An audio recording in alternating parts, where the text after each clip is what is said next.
Cruise exclusive gwe mukulu kosinzidde okubeera ng'ate otulabira Allen Cruise, Mr. Handsome Gemanya, and of course tuli proudly powered by Beaver Organic okotadde Norian Capital bakafuluba okuwola ensimbi wano Uganda ate ngoza amagoba matono ddala mbatandika ku mitwalo 10 okutwala ku million 5 babayita Norian Capital bali ku Energy Center Beaver Organic Access Building opposite Sojavari Hotel na Mirembe Road bayina eddagala lyonna pressure alusa byonna munange no Marus Bridals bakafuluba okutuusa Gomez enungi nabo bagamba nti we bali bulungi nnyo basanga wali kwa Net Plaza kale Winnie Nwagi had a successful show mu Dubai chatambudde bulungi nnyo oyo mwami golaba amuliranye ayambadde certificate Adidas bamuyita promoter cuts ali best in Dubai ye promoter abamu ku bato ba promoter abaliko ensangi zino abakola obulungi mu Dubai tali azamanya akwa service enzijuvu obulungi ennyo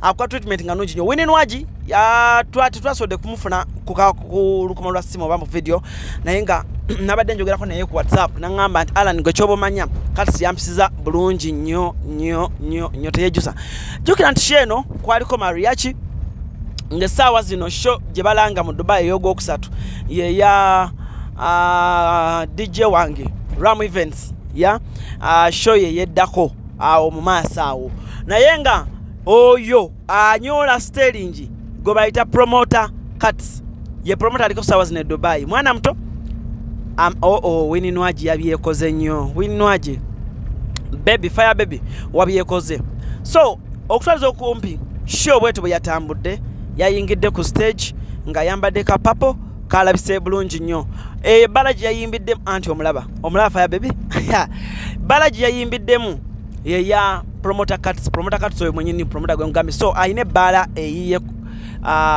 wayina night ye and of course nebintu ebirala bye bakolerawo manye Dubai oyo simwangu nnyo avuke babeeyiya obanga respect njogolo kutumira ku musajja wange mu Calnet kansubira oli bulungi ntumire ku musajja wange Hassan awo ku Mpombo African Restaurant nawe kansubira oli bulungi nnyo ne Madam Calnet kansubira ekintu kyamwe kitambulira ddala bulungi nju mikwano gyange jimpisa bulungi bwe ngenda mu Dubai omwo kulya kusula ebintu byatambula bulungi tuzeeyo ku Winnie Nwagi Winnie Nwagi had a successful show ya performinga mu bifo bibiri that was Dubai Alain ne Abu Dhabi rumor having it zigamba nti Alain bakola stage oba bateekateeka bulungi nnyo okusinga venues endala newankubadde nga Alain ekintu tekyatambula bulungi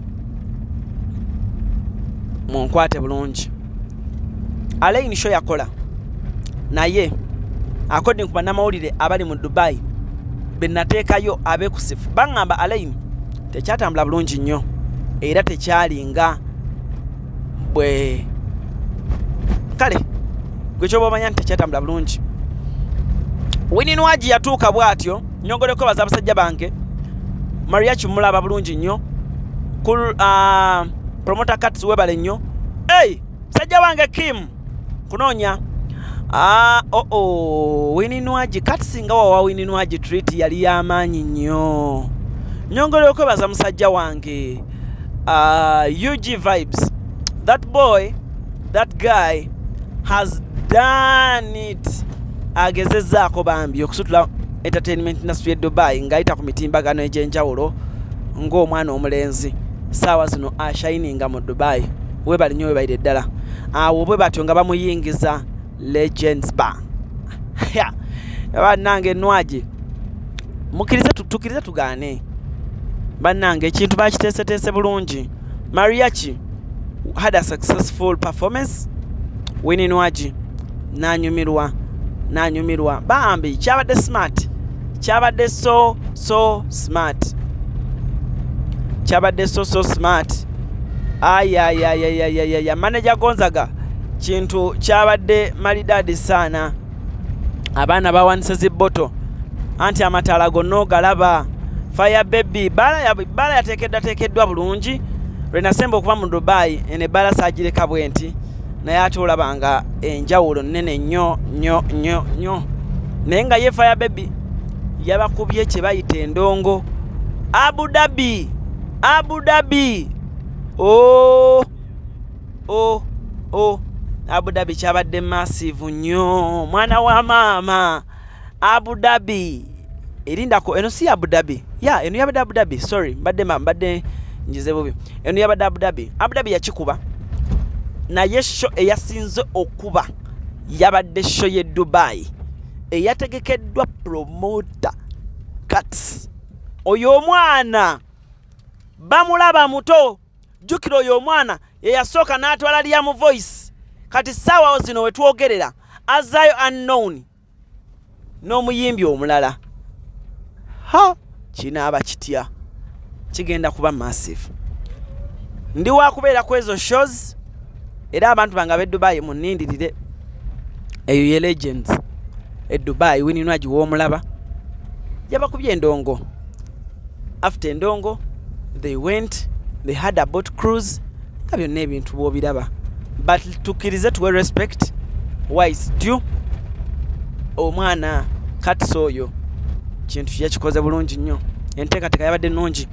Winnie Nwagi yeebase bulungi mu hotel kuba Winnie Nwagi nabadde mubuuza nga mugamba Winnie wasuza otya n'aŋŋamba cruise gwe kyoba omanya mwana ono omulenzi wa kabi muto naye ayinamu akasente ansuzizza bulungi antambuzaamu njozeemu ne ŋŋamba okay oyo mwana promoter Katsi oyo agenda basuulako wano omuyimbi lumu e Uganda kyemuli talikkiriza nti yeyakikoze. I'm telling you this boy manager Roger, manager Spice, manager Dirisa, manager Washiba mutunulye nnyo omwana oyo promoter Katsi. I'm telling you he's bringing in another flavor into the entertainment industry. I'm telling you, look at him, look at the work he does, you get to know what I'm talking about. You get Kali probably powered by Marus Bridals Noriani Capital atoko kwetugasse ne bannaffe aba Biva Organic. Kale nolwensonga eyo essaawa eno nyini munzikirize mbeere ng'ate mbeerekereza kubanga ebiwooma biggwa byokya. Nja kubamba wa updates. Nze sirina kivulu kye sijja kubaako oba kya London oba kya US. Bapromota be US mbatumiddeko nnyo. Musajja wange Jobs Link Fortune mulabona bantu bange Madam Latifa kansubidoli bulungi nnyo ne tiimu yo gigambe bonna mwenna mbaagala nnyo. Omukulu Jeff awe London kutumiddeko nnyo. Rich Promotions kutumiddeko nnyo. Eno bagita cruise exclusive ya buli omu sisosola mukutu gwaffe ffenna. Otherwise for now njagala okubeera ng'ate olunaku olwaleero mbasibulirano sibabuuliza music na vibe yabadde olwansonga ya copyright ya music. Kale njagala okuba ng'ate mbasibulirano olunaku olwaleero guys. So ladies and gentlemen musiibe bulungi mwekuume akawuka gye kali musiibe bulungi mweraba.